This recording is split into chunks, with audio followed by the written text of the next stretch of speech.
کل ہم فیکس کر دیتے ہیں، فیکس ویسے آؤٹ آف وہ ہو گئی ہے فیشن. ہم ای میل کر دیتے ہیں، ہم واٹس ایپ کر دیتے ہیں، ہم ٹویٹ کر دیتے ہیں، اس طرح کی، اور اس کو کوئی روک نہیں سکتا. اور یہ میرے رب کی شان نہیں ہے کہ اول و آخر درود پاک جو ہے وہ ہو اور اللہ بھی. اعوذ باللہ من الشیطان الرجیم، بسم اللہ الرحمن الرحیم. السلام علیکم، میں ہوں سعدیہ سہیل، آپ کی دوست، آپ کی ہمدرد. امید ہے آپ سب خیریت سے ہوں گے اور بڑھتی ہوئی مہنگائی اور کے طوفان کو بڑی ہمت اور حوصلے سے برداشت کر رہے ہوں گے. مجھے اندازہ ہے کہ جو اس ٹائم سب کے حالات اور واقعات ہیں وہ بہت ہی مشکل ہیں اور بڑا مشکل وقت گزر رہا ہے ہمارے ملک پہ،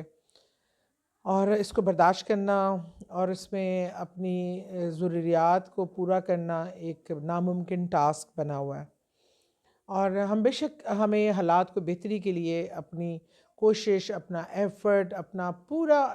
اپنے ملک کی بہتری کے لیے اپنا کرنا چاہیے. ہم جس حیثیت میں بھی جہاں بھی بیٹھے ہیں، ہم جو کام بھی کر رہے ہیں، ہمیں یہ کرتے ہوئے یہ پیش نظر رکھنا چاہیے کہ یہ میرے ملک کی بقا کے لیے ہے، یہ میرے ملک کی بہتری کے لیے ہے، اور مجھے اللہ تعالیٰ اس میں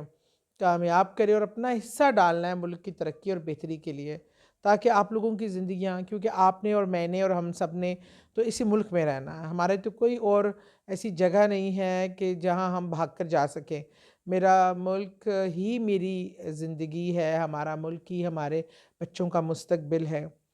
اچھا، انسان کی جو ہے نا خواہشات، اچھا خواہش رکھنا کوئی بری بات نہیں ہے، اور دعائیں مانگنا ان خواہشات کو پوری کرنے کے لیے ہم کیا کرتے ہیں؟ ہم دعائیں مانگتے ہیں اپنے رب العزت سے، اور میرا اللہ بہت مہربان ہے، وہ دعائیں قبول فرماتا ہے. لیکن ہم جیسے ہم نے کوئی کسی تک ڈاک پہنچانی ہو، کوئی خط پہنچانا ہے، آج کل بہت لیٹسٹ طریقے ہیں اس کو جلد از جلد پہنچانے کے. آج کل ہم فیکس کر دیتے ہیں، فیکس ویسے آؤٹ آف وہ ہو گئی ہے فیشن. ہم ای میل کر دیتے ہیں، ہم واٹس ایپ کر دیتے ہیں، ہم ٹویٹ کر دیتے ہیں، اس طرح کی ہم میڈیم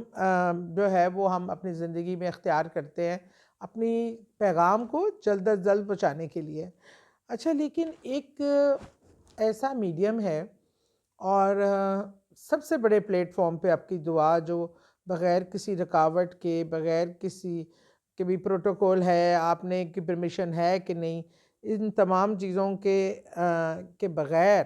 وہ جو ڈائریکٹ جاتی ہے اور اس کو اس کو تیز گام. ایک تو میں ہمیشہ آپ کو کہتی ہوں دعا کی قبولیت کے لیے بہت ضروری ہے کہ دعا کے اول و آخر جو بھی وظائف بتاتی ہوں، جو بھی پڑھائی بتاتی ہوں، اس میں ایک بات تو لازم ہوتی ہے کہ آپ کے پاس دعا کی قبولیت کے لیے اول و آخر درود پاک، درود پاک، درود پاک. درود پاک وہ چیز ہے جو اللہ کی بارگاہ میں سیدھا جاتی ہے اور کبھی بھی بیچ میں اس کا وہ رکتی نہیں، اور اس کو کوئی روک نہیں سکتا. اور یہ میرے رب کی شان نہیں ہے کہ اول و آخر درود پاک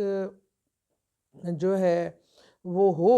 اور اللہ بیچ کی دعا کو اسکپ کر دے اور کہے درود قبول کر لو، بیچ سے دعا رہنے دو. یہ میری اللہ کی رحمت اور شان کے مخالف بات ہے. اس لیے اللہ پاک اس کے درمیان میں ہم جو بھی دعائیں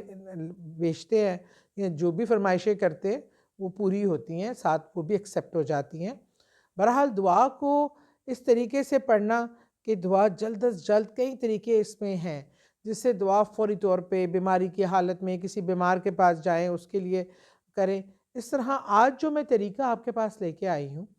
یہ بہت ہی مستند ہے اور بہت ہی، میں کہتی ہوں، ایک آسانی کا راستہ ہے، بہت ہی آسان وظیفہ ہے. اور اس کو کرنے سے نہ صرف آپ کی دعائیں قبول ہوتی ہیں اور بلکہ یوں جسے کہتے ہیں نا منٹوں میں اللہ تک پہنچتی ہے، اور جلد از جلد اپنی دعا کو مقبول کرانے کا میں طریقہ لے کے آئی ہوں. کیونکہ بہت سے لوگ یہ کہتے ہیں کہ آپ ہمیں کوئی ایسا بتائیں کہ ہماری دعائیں قبول ہو جائیں، ہماری دعائیں قبول ہو جائیں، ہماری دعائیں قبول ہو جائیں. کیونکہ یہ لوگوں کا ایک سب سے بڑی خواہش ہوتی ہے کہ جو رب تعالیٰ کے حضور اپنی درخواستیں، دعائیں پیش کرے ان کو فوراً قبولیت کا درجہ مل جائے۔ تو اس کے لیے بہت ہی خوبصورت وظیفہ ہے جی، جب آپ سونے کے لیے لیٹتے ہیں اور آپ کی آنکھ لگ گئی، اللہ کا نام لے کے آپ سو گئے، اب جب بھی آپ نے کروٹ لی، آپ کو کوئی رفع حاجت کے لیے اٹھنا پڑا، کسی بھی مقصد کے لیے آپ کی آنکھ کھلتی ہے، تو آپ نے کروٹ بدلتے ہی 2 ذکر ہیں جو ساتھ ملا کے، تو جب بھی آپ نے کروٹ لینی ہے، اچھا یہ جو میں آپ کو وظیفہ بتا رہی ہوں اس کا صحیح بخاری میں ایسے یہ ہے، اور یہ رسول کریم صلی اللہ علیہ وسلم نے فرمایا کہ اگر آپ کے گناہ سمندر کی جھاگ سے بھی زیادہ ہیں، اور آپ کی کوئی بھی ایسی خواہش، کوئی بھی ایسی دعا مغفرت کی ہو، اپنے بچوں کی بہتری کے لیے ہو، صحت کے لیے ہو، تندرستی کے لیے ہو، تو یہ صحیح بخاری سے ہے یہ وظیفہ، اور اس کو کرنے سے اور اس کو عادت بنا لیں۔ ان 2 ذکر کو آپ نے اس طرح پڑھنا ہے، میں سامنے لکھا بھی آئے گا۔ لا الہ الا اللہ وحدہ لا شریک لہ لہ الملک و لہ الحمد وہو علی کل شیء قدیر، یہ آپ نے، اور اس کے بعد دوسرا جو آپ نے ساتھ اس کے ایڈ کرنا ہے، سبحان اللہ والحمد للہ ولا الہ واللہ اکبر ولا حول ولا قوۃ الا باللہ العلی العظیم۔ تو آپ نے یہ 2 جب پڑھنا ہے، اس کو صرف ایک بار ہی پڑھنا ہے، یہ آپ اپنا اتنا ورد جاری کر دیں کہ آپ کو عادت ہو جائے، کروٹ بدلتے ہوئے جب بھی آپ کے دماغ میں آئے کہ اللہ میری مغفرت کے لیے، اللہ میرے گناہوں کی بخشش کے لیے، اللہ میرے گھر میں رزق کے لیے، اللہ میری بچوں کی صحت، زندگی اور سلامتی کے لیے، اللہ میرے بچوں کی خوشیوں کے لیے،